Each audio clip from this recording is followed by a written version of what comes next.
birth certificate. May baby na ako. Blue eyes. Oh, kamukha ba kami? May magandang pangalan para sa kanya, no? Look at that. Wow! This is a realistic reborn doll from Babe's side. Buksan natin. Nung na-receive ko pala yung package, meron siyang ganyan. So, mas maganda siguro next time if may bubble wrap yung pinaka-box para safe pa rin yung box. Most especially pag ito ay gusto nating pangregalo. Okay, lalo this Christmas. So, meron siyang kasamang instructions on how to take care of our baby doll. Pati yung mga kasama niya sa loob ng box. Oh, pwede pala itong paliguan. So, meron silang version kasi na cloth at ito naman ay vinyl. So, yung vinyl, pwedeng paliguan. Lukewarm water and so on. Ayan. In short, pwede siyang maligo. Pwede siyang mabasa.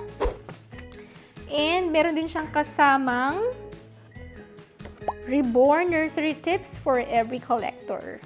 Hair care, cleaning the body, and storage. Wait. Thank you note for the purchase. And meron tayo ditong birth certificate. Lagyan natin yung birthday niya, time of birth, nursery name, weight, and length. Oh, may baby na ako. Manika. Meron din siyang kasamang Christmas socks. Siguro kasi magpapasko na kaya ganyan sinama niya. Dede at dalawang rattle. Meron din siyang kasamang bonnet. Siguro para hindi mahamugan si baby.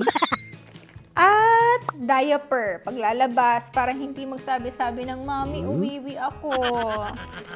O dyan ka na mag-ihi, no? Sa diaper. Uy, meron pang kasama. Ito yung pacifier.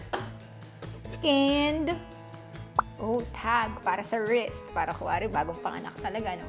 Pero our baby doll here is toddler na. Merong available si Babe's side na mga infant dolls. Check nyo na lang. Ito yung link. Ito yung shop nila. Andyan na din yung prices. Yan, tanggalin na natin. So, meron tayong blue eyes. Tanggalin natin yung net mo. Baka nahirapan ka ng makahinga. Ang haba ng hair. Ang ganda. Human hair. Ang lambot ng buhok. Kamukha ba kami? Puti mo naman no? Blue eyes pa. Anatomically correct itong manikang ito. So, kapag nakita natin yung loob ng katawan niya, talagang meron siyang yung tamang chest, private part, ganun talaga. Yung puwet, may butas yung puwet nito. So, pwedeng pag-aralan pag nagbo-body parts, di ba? Pang-activity club gets. Ayan. Yung ulo nito natatanggal para pag nga wina-wash, mas madali. Pati kapag nabasa, mas madali rin siyang mapatuyo kasi tatanggalin yung head. So, pwede talaga siyang paliguan, shampoohan. Bango niya. Naligo ka ba bago ka bumiyahe? Di lang na-plancha yung damit mo, no? Pero, bong!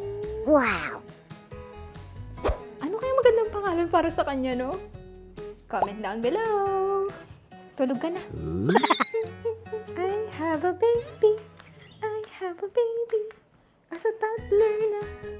Gusto ko rin ng infant. Gusto ko ng ganito na baby, yung infant nila.